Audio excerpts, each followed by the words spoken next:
ଅବସର ନେବେ ରୋହିତ ଶର୍ମା। ରୋହିତ ଶର୍ମା କହିଛନ୍ତି ଏଇ ତ ମୋର ଶେଷ। ସତରେ କ'ଣ ଆଇପିଏଲ୍ରୁ ବିଦାୟ ନେବେ କି ରୋହିତ? ଅଭିଷେକ ନାୟରଙ୍କ ସହ ଭିଡ଼ିଓ ଲିକ୍। ହଁ ଦର୍ଶକ ବନ୍ଧୁ, ଚାଲନ୍ତୁ ଜାଣିବା ସମ୍ପୂର୍ଣ୍ଣ ଖବର।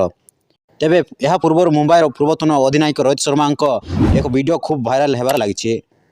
କୋଲକାତାର ସପୋର୍ଟିଂ ଷ୍ଟାଫ୍ ଅଭିଷେକ ନାୟରଙ୍କ ସହ ରୋହିତଙ୍କର ଏହି ଭିଡ଼ିଓ ବର୍ତ୍ତମାନ କ୍ରିକେଟ ଜଗତର ଚର୍ଚ୍ଚାର ବିଷୟ ପାଲଟିଛି।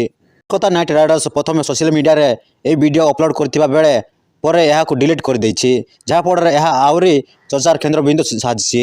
ଏଥିରେ ରୋହିତ ନିଜ ଅବସର ବିଷୟରେ କହୁଥିବା ଆଶଙ୍କା କରାଯାଉଛି। କୋଲକାତା ମୁମ୍ବାଇ ମ୍ୟାଚ୍ ପୂର୍ବରୁ ଭାଇରାଲ ଭିଡ଼ିଓ ଉପରେ ରହିଛି ସମସ୍ତଙ୍କର ନଜର।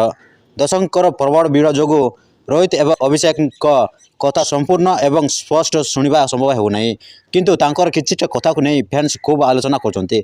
ରୋହିତ ଶର୍ମା ଏବଂ ଅଭିଷେକ ନାୟରଙ୍କ ଭିତରେ କଥାବାର୍ତ୍ତାରୁ କିଛିଟା ସ୍ପଷ୍ଟ ଶୁଣାଯାଉଛି।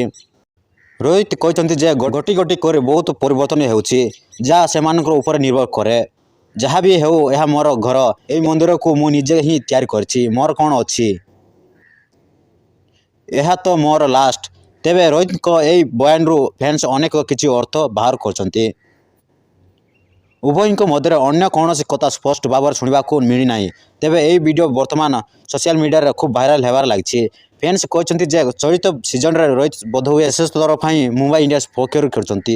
ସେହିପରି ଅନେକ ଲୋକେ କହୁଛନ୍ତି ଯେ ରୋହିତ ପ୍ରାୟତଃ ଆଇପିଏଲ୍ରୁ ଅବସର ନେବା ବିଷୟରେ ଚିନ୍ତା କରୁଛନ୍ତି। ତେବେ ରୋହିତ ପ୍ରକୃତରେ କେଉଁ ବିଷୟରେ ଆଲୋଚନା କରୁଛନ୍ତି ତାହା ସ୍ପଷ୍ଟ ହୋଇନାହିଁ, କିନ୍ତୁ ଏହି ଭିଡ଼ିଓ ଏବଂ ସୋସିଆଲ ମିଡ଼ିଆରେ ଭାଇରାଲ ହେଉଛି। କୋଲକାତା ନାଇଟ୍ ରାଇଡର୍ସ ନିଜ ସୋସିଆଲ ମିଡ଼ିଆ ଆକାଉଣ୍ଟରେ ଏହି ଭିଡ଼ିଓ ଅପଲୋଡ଼ କରିଥିଲା, କିନ୍ତୁ ରୋହିତଙ୍କ କଥା ଉପରେ ଆଲୋଚନା ଆରମ୍ଭ ହେବା ମାତ୍ରେ ଏହାକୁ ଡିଲିଟ୍ କରିଥିଲା କୋଲକାତା। କିନ୍ତୁ ଅନେକ ଲୋକ ଏହାକୁ ଡାଉନଲୋଡ଼ କରିସାରିଥିଲେ। ତେବେ ରୋହିତ ଶର୍ମା ଅବସର ନେଇ ଭଲ କରୁଛନ୍ତି କି, ତାହା ଆପଣଙ୍କ ମତ କ'ଣ ରହିଛି ତାହା କମେଣ୍ଟରେ ଲେଖି ଜଣାଇବେ।